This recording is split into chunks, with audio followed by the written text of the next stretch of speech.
តាមពិតអាចផ្លែងខ្លួនបាន72ដងប្រកាសជាត្រូវផ្លែងជាស៊ុនអូខុងហើយចុះមិនមែនមានស៊ុនអូខុងពីរទេអីមិនទេស៊ុនអូខុងមានតែមួយគត់ចំណែកឯម្នាក់ទៀតនោះគឺ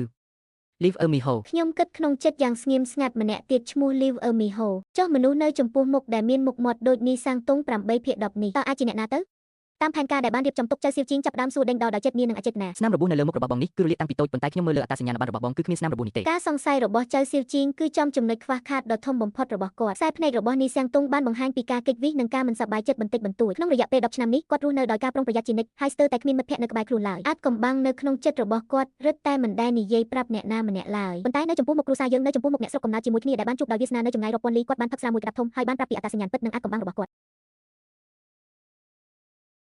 ់អ្នករាល់គ្នាមើលអត្តសញ្ញាណប័ណ្ណនោះទៅតាមពិតមិនមែនជារបស់ខ្ញុំទេចុះជារបស់អ្នកណាគាត់បាននិយាយថាគាត់ត្រូវបានប៉ូលីសតាមចាប់ខ្លួនដោយសារតែបង្កបួសស្នាមដល់គេអត្តសញ្ញាណប័ណ្ណនោះគឺគាត់បានទិញក្នុងតម្លៃ50យ៉នដើម្បីរត់គេចខ្លួនហើយស្នាមរបួសនៅលើមុខក៏គាត់បានធ្វើឲ្យរលាកដោយផ្ទាល់ដៃដើម្បីបិទក្នុងរយៈពេល10ឆ្នាំនេះគាត់រស់នៅដូចជាឆ្កែអានិថាគ្មានកន្លែងស្នាក់នៅពិតប្រាកដឡើយនៅពេលដែលអស់សង្ឃឹមបំផុតគាត់ថែមទាំងគិតចង់សម្លាប់ខ្លួនទៀតផងប៉ុន្តែគាត់មិនសុខចិត្តឡើយមិនសុខចិត្តដែលឆាកជីវិតនេះរស់នៅគ្មានតម្លៃជាមនុស្សសូម្បីតែខ្ញុំមិនសង្ឃឹមអ្វីចំពោះជីវិតរបស់ខ្ញុំតតែសោះខ្ញុំគ្រាន់តែគិតថាថ្ងៃណាមួយប៉ូលីសនឹងមកចាប់ខ្លួនខ្ញុំត្រូវកាត់ទោសក៏កាត់ទោសត្រូវជាប់គុកក៏ជាប់គុកទៅ I don't fear ខ្ញុំមិនខ្លាចទេប៉ុន្តែរហូតដល់បានជួបអ្នករាល់គ្នាធ្វើឲ្យខ្ញុំមានអារម្មណ៍ដូចជាមានគ្រួសារមួយ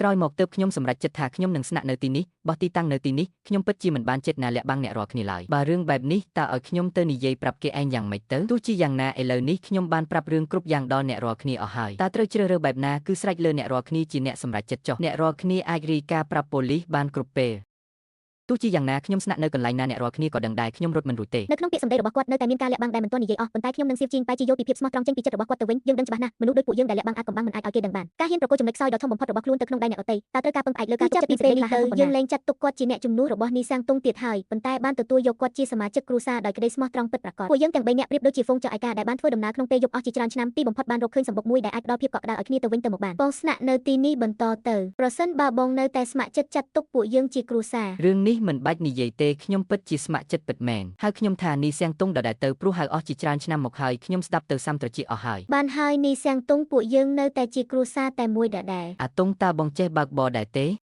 ចេះតើខ្ញុំរកបានការងារដឹកជញ្ជូនអីវ៉ាន់មួយកន្លែងនឹងនៅខ្វះមនុស្សម្នាក់ទៀតតើបងចង់មកធ្វើទេទៅមែនទេទៅល្អណាស់ពួកយើងសាកល្បងធ្វើការងារជាមួយពួកគេមួយរយៈសិនធ្វើជាប់គ្នាក្នុងរយៈពេល10ថ្ងៃទៅកន្លះខែពួកយើងត្រូវស្វែងយល់ពីរបៀបរបបនៃការងារដឹកជញ្ជូននេះឲ្យច្បាស់សិនបន្ទាប់មកពួកយើងនឹងសន្សំលុយទិញឡានជុះមួយគ្រឿងដើម្បីធ្វើការងារនេះដោយខ្លួនឯងសូម្បីតែឈ្មោះក៏ខ្ញុំគិតរួចហើយដែរគឺហៅថាបងប្អូនដឹកជញ្ជូនយ៉ាងម៉េចដែរល្អណាស់បងប្អូនដឹកជញ្ជូនមិនយូរប៉ុន្មានក្រោយមកសៀវជីងក៏បានទិញឡានជុះមួយគ្រឿងហើយបានបួននីសាំងតុងមកធ្វើអាជីវកម្មដឹកជញ្ជូនអីវ៉ាន់តូចតាចជាមួយគ្នាមានមិត្តរួមអាជីពម្នាក់ក្នុងពេលដឹកជញ្ជូនអីវ៉ាន់បានត្រូវដែកសរសៃចាក់ទម្លុះខ្លួនប្រាណដោយចៃដន្យរឿងនេះតាមពិតទៅមិនមានពាក់ព័ន្ធនឹងពួកយើងសូម្បីតែបន្តិចឡើយតែស្នាមសាក់នៅលើសាកសពរបស់មិត្តរួមអាជីពម្នាក់នោះបែរជាបានដាស់រំលឹកដល់ការចងចាំរបស់នីសាំងតុងទៅវិញនោះគឺជាអ្វីដែលមិនគួរចាក់សាក់ឡើយគាត់បានសាក់រូបឃ្វៀនគង់ឬមកដល់ត្រឹមនេះខ្ញុំអាចមានអារម្មណ៍ថាមុខរបស់ខ្ញុំស្រាប់តែប្រែជាស្រពោនភ្លាមប៉ុន្តែឥទ្ធិពលនៃជាតិស្រាបានធ្វើឲ្យខួរក្បាលរបស់គាត់វង្វេងវង្វាន់គាត់ក៏បាននិយាយរឿងអាចកំបាំងដែលលាក់ទុកអស់រយៈពេល10ឆ្នាំមកហើយដោយចៃដន្យនៅយប់នោះគាត់បានឃើញយ៉ាងច្បាស់ថានៅពេលដែលនិយាយកាន់តែរំភើបគាត់ថែមទាំងបានលើកដៃធ្វើកាយវិការបង្ហាញពីរបៀបដែលសាកសពនោះត្រូវបានគេអូសទម្លាក់ចូលទៅក្នុងរណ្ដៅទៀតផងទោះបីជាគាត់យល់សប្តិក៏មិនអាចដឹងដែរថាបុរសម្នាក់និងស្ត្រីម្នាក់ដែលគាត់កំពុងនិយាយដល់នោះគឺកំពុងអង្គុយនៅចំពោះគាត់នេះទេខ្ញុំខំប្រឹងធ្វើជាស្ម័គ្រចិត្តហើយស្ដាប់គាត់និយាយបន្តទៀត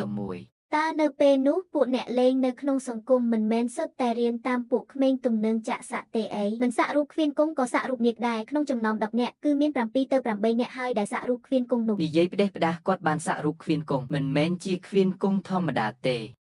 េរូបដែលគាត់បានសាក់នោះគឺឃ្វៀនគង់បើកភ្នែកនៅពេលដែលបានឬពាក្យទាំង4មាត់ថាឃ្វៀនគង់បើកភ្នែកសេចក្តីសង្ឃឹមចុងក្រោយនៅក្នុងចិត្តរបស់ខ្ញុំត្រូវបានបំផ្លាញខ្ទេចខ្ទីទាំងស្រុងតាមពិតទៅតាំងពីជាង10ឆ្នាំមុនមកម្លេះព្រំលិខិតបានចង់ពួកយើងទាំង3នាក់ឲ្យខ្លាចជាចំណងស្លាប់ទៅហើយដូច្នេះហើយមនុស្សដែលកំពុងប្រើប្រាស់អត្តសញ្ញាណរបស់នីសាំងតុងហាក់ដូចជាមានភាពដូចជានីសាំងតុងសាតែមានរឿងធម្មតាឡើងតែអ្នកនឹកស្មានដល់ឡើយតែឲ្យមនុស្សដែលត្រូវស្លាប់នៅទីបញ្ចប់បែរជាបានជាគាត់ឡើងក៏យករំពងជាជាងបានទៅស្វែងរកនីសាំងតុងដោយផ្ទាល់